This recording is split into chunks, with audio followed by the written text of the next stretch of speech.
Hi, so taking a look at the PAT paper in 2016 going through question 15. Question 15, we're told a rower wants to row directly across a 100 metre river in 10 seconds.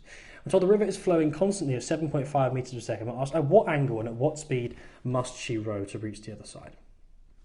Okay, so let's draw this down. So we have our two banks, and we've been told they're 100 metres apart, and the water is flowing at 7.5 metres per second. Okay, well, she wants to get across 100 metres in 10 seconds. Thus, she requires a net speed of clearly 100 over 10 metres per second. And obviously we want that to be directly across the bank. So what we're going to do is we're going to draw a velocity triangle.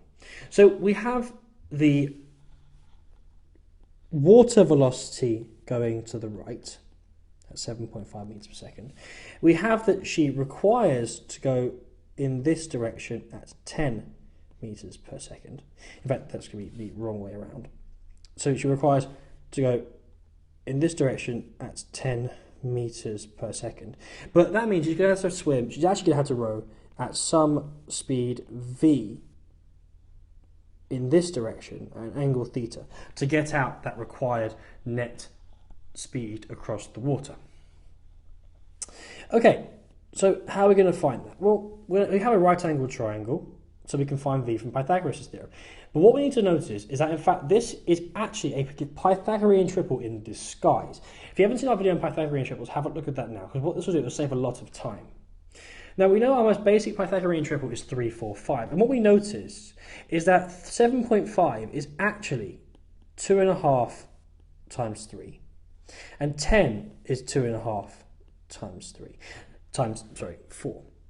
So that means that this side v is going to be equal to 2.5 times 5. And therefore, we know v is equal to 12.5 metres per second.